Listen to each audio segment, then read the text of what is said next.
हरे कृष्ण. तर या व्हिडिओमध्ये मी प्रयत्न करणार आहे एक तुकाराम महाराजांचा अभंग, जो चैतन्य महाप्रभूंच्या एक चैतन्य शिक्षाष्टकम मधला जो एक श्लोक आहे त्याच्याशी एकदम तंतोतंत जुळणार आहे. तर पहिल्यांदा मी अभंग म्हणतो आणि त्यानंतर आपण तो श्लोक आणि त्यावरती आपण थोडंसं विश्लेषण पाहूया. नाम आठविता सद्गदित कंठी, प्रेम वाढे पोटी ऐसे करी. तुकाराम महाराज प्रार्थना करतायत भगवंताकडे की भगवंता काय होऊ दे म्हणे, नाम आठविता सद्गदित कंठी, माझं जे कंठ आहे दाटून येऊ दे म्हणे तुमचं नाव आठवल्यानंतर, है ना. आणि पोटामध्ये काय होईल, तुमच्या काय व्हायला पाहिजे, तुमच्या प्रती प्रेम वाढायला पाहिजे, असं काहीतरी करा. रोमांच जीवन आनंदाश्रू नेत्री, अष्टांग ही गात्री प्रेम तुझे. ह्या डोळ्यांवाटी आनंद अश्रू येऊ द्या, मी तुमच्यासाठीच रडू द्या. आणि अष्टांग गात्री म्हणजे अष्टसात्विक विकार माझ्यामध्ये येऊ द्या. अष्टसात्विक विकार म्हणजे काय की जेव्हा ह्या शरीराला नॉर्मल अनुभव जे दररोज येतात, आपण खातो पितो उठतो झोपतो, हे सगळं ह्या शरीराला माहीत आहे, मनाला पण माहीत आहे. पण याच्यापेक्षाही पलीकडचा जेव्हा अनुभव येतो तर त्यावेळी हे शरीर ते सहन करू शकत नाही. मग यामध्ये वेगळे वेगळे अष्टसात्विक विकार तयार होतात. जसं श्री चैतन्य महाप्रभूंच्या अंगामध्ये व्हायचे, त्यांच्या हात अशी इतके लांब व्हायचे की जसे तुले जॉईंट असे तुटून पडलेत की काय, या प्रकारे. आणि ते डोळ्यातून कंटिन्यू अश्रू यायचे, है ना. राग द्वेष त्याच्यामध्ये बरेच प्रकार आहेत आणि त्याचं सगळं मिश्रण इकडून तिकडे सगळे टोटल इम्बॅलन्स, आणि तो आत्मा पूर्णपणे फक्त कृष्णाच्या प्रेमामध्ये आहे, अशा प्रकारे त्याचं व्हायचं. तसं तुकाराम महाराज म्हणतात की अष्टांगी गात्री प्रेम तुझे, सर्व ही शरीर वेचोया कीर्तनी, गाऊ निशिदिनी नाम तुझे. ते म्हणतात की तुमचं नाव घेताना भगवंता काय होऊ दे म्हणे, हे जे शरीर आहे ना, या शरीराची पूर्ण ओढ, जशी आता इंद्रियांची सगळ्या ओढ कुठेकडे लागली, त्यांच्या विषयांकडे लागलेली आहे, तसंच ह्या सगळ्या इंद्रियांची ओढ काय होऊ दे, तुमच्याकडे लागू दे. एक दुसरा पण अभंग आहे, त्यामध्ये तुकाराम महाराज म्हणतात की ऐका रे कान माझ्या विठोबाचे गुण, डोळे तुम्ही घ्या रे सुख पहा विठोबाचे मुख, असं आपल्या इंद्रियांना ते सांगत असतात. तसंच इथे म्हणतात. आणि विशेष शेवटी म्हणतात, तुका म्हणे तुझे न करी कल्पांती, सर्वदा विश्रांती संतापाई. न करे कल्पांती, तुका म्हणे तुझे न करे कल्पांती. कल्पांती म्हणजे चतुर्युग, सतयुग त्रेतायुग द्वापारयुग कलियुग हे संपल्यानंतरही, जरी संपलं सगळं जग जरी बुडालं आणि कल्प जरी गेले, तर मी नाम जप सोडणार नाही, किंवा नाम जप सोडून दुसरी कुठली प्रक्रिया मी अवलंबणार नाही, है ना. कारण ही सर्वात सोपी सहज आहे, डायरेक्ट ती ध्येयावरती ध्येय प्राप्त करून द्यायला आपल्याला मदत करते. बाकीच्या प्रक्रिया तुम्हाला इकडून तिकडून फिरून शेवटी भक्ती मार्गामध्ये आणतात. पण हरिनाम जे आहे ते ही प्रक्रिया पण आहे आणि तेच साध्य पण आहे, म्हणजे हे साधन पण आहे आणि तेच साध्य पण आहे. हरीला आपल्याला ते प्राप्त करून देतात आणि हरीच आहेत ते नामरूपामध्ये आहेत. तसाच सेम श्लोक चैतन्य महाप्रभू चैतन्य शिक्षाष्टकामध्ये भगवंतांना प्रार्थना करतात. ते काय म्हणतात, नयनम गलदश्रू धारया, वदनम गदगद हृदया गिरा, पुलकैर्निचितं वपु कदा तव नाम ग्रहणे भविष्यति, युगायितं निमेषेन चक्षुषा प्रावर्षायितं, शून्यायितं जगत सर्वं गोविंद विरहेन मे.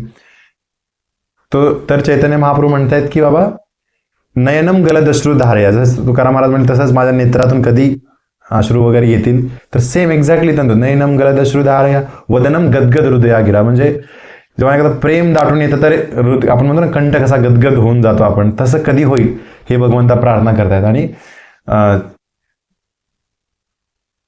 नयनम गलदश्रू धारया, वदनम गदगद हृदया गिरा, पुलकैर्निचितं वपु कदा तव नाम ग्रहणे भविष्यती. जे वपू जे आहे शरीर, ते कधी पुलकित होईल म्हणे, है ना.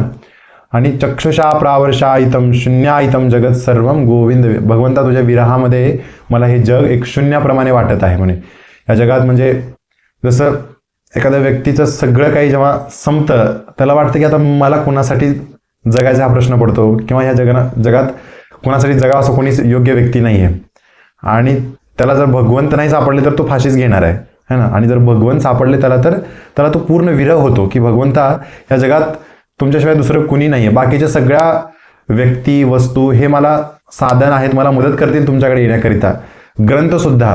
ग्रंथ संत साधू सगळेजण हे काय आहेत की एक रिसोर्स आहे, एक साधन आहेत जे आपल्याला भगवंतापर्यंत पोहोचवतात, है ना. गुरु आणि भगवंतामध्ये फरक नाही आहे, पण एक प्रकारे आपण फरक आहे पण म्हणू शकतो. कसा फरक आहे की गुरु जे आहेत ते भगवंतांचे रिप्रेझेंटेटिव्ह आहेत आणि जे गुरु मार्गदर्शक अनेक व्यक्ती जे आहेत ना ते आपणाला मार्गदर्शन देऊ शकतील, पण डायरेक्ट जी मदत आपल्याला करणार आहेत अल्टिमेटली ते कोण आहेत, भगवंत आहेत. तर गुरूंच्या मार्गदर्शनाद्वारेच, गुरु साधू शास्त्रांच्या मार्गदर्शनाद्वारेच आपल्याला भगवंतापर्यंत पोहोचायचं आहे, परंतु भगवंताशिवाय अल्टिमेटली आपल्याला दुसरं कोणीही या जगामध्ये नाही आहे असं जेव्हा त्यांना फील व्हायला लागतं तर तेव्हा असे श्लोक, असे भाव त्यांच्या हृदयातून निघतात.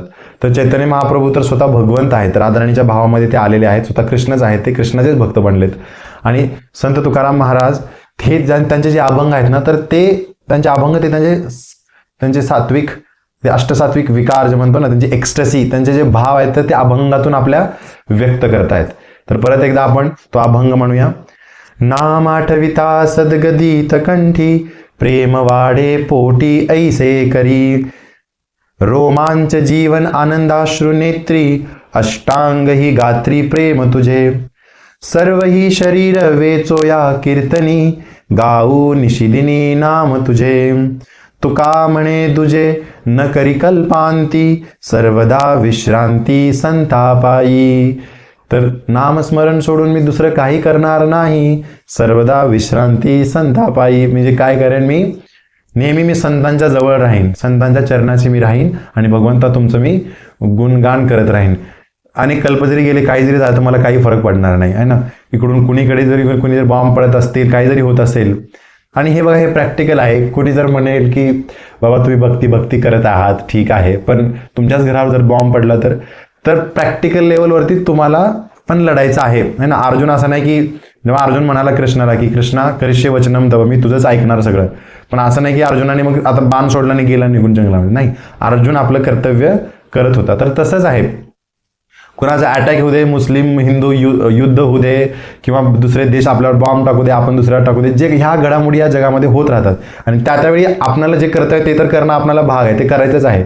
पण टेन्शन न घेण्यासाठी एक उपाय आहे की त्याच्यामध्ये पण टेन्शन येऊ शकतं आणि अरे कसं मी लढणार, कसं काय होईल माझ्यासोबत, परंतु एक उपाय काय आहे अल्टिमेट, की आपण शरीर नसून आत्मा आहोत आणि शरीराचे कर्तव्य शरीराद्वारे आपण करायचे आहेत, पण अल्टिमेटली एक भगवंत कुठल्याही परिस्थितीमध्ये एक उपाय आहे, ते म्हणजे भगवंतांचं नामस्मरण करायचं आहे, भगवंतांना आठवायचं आहे. भगवंत आपल्याला कुठल्याही किती जरी ते किचकट परिस्थिती असू दे, त्या परिस्थितीतून ते आपल्याला बाहेर काढतात, है ना. आपल्याला वाटतं सध्या कलियुगामध्ये भरपूर टेन्शन आहे, नाही. जेव्हा इथे राम होते ना त्यावेळी सुद्धा ऋषीमुनींचं डोंगर बनवली होती राक्षसांनी, ऋषीमुनींना खाऊन त्याची टाकायची, त्याच्या हाडांची डोंगरं बनवली होती. आपल्यापेक्षा फार मोठे मोठे प्रॉब्लेम होते. प्रल्हाद महाराजांना हिरण्यकशिपूंनी भरपूर त्रास दिला होता, एवढा तरी त्रास आपल्याला कोणी देत नाही सध्या. तर त्यामुळे नामस्मरण करण्याला काहीच अडचण नाही. आपण जिथे कुठे असेल तर आपण सुद्धा भगवंतांना हीच प्रार्थना केली पाहिजे की भगवंता मी ज्या कुठल्या परिस्थितीमध्ये असेल तर ती परिस्थिती तुम्ही चांगली करा, अशी करा की जेणेकरून मला तुमची आठवण येईल आणि मी तुमच्याप्रती माझं प्रेम, तुमच्याप्रती माझा भाव, तुमच्याप्रती माझी श्रद्धा, विश्वास वाढेल, अशी आपल्याला प्रार्थना करायची आहे. आणि हा जो अभंग आहे हा 452 नंबरचा अभंग आहे. देवडीकर महाराजांची ही जी गाथा आहे ना, वैकुंठवासी ह ब प देवडीकर पारायण पद्धतीप्रमाणे, तर ह्या गाथेमधला हा सिक्वेन्स आहे. अर्थसहित ही गाथा आहे, फार सुंदर आहे, भक्त हे रिकमेंड करतात. तरी त्यातला 452 नंबरचा अभंग एक सिक्वेन्स ठेवण्यासाठी मी ही गाथा घेतलेली आहे. तर 452 नंबरचा अभंग तुम्ही वाचू शकता आणि चैतन्य शिक्षाष्टकमचे श्लोक पण वाचू शकता. हरे कृष्ण.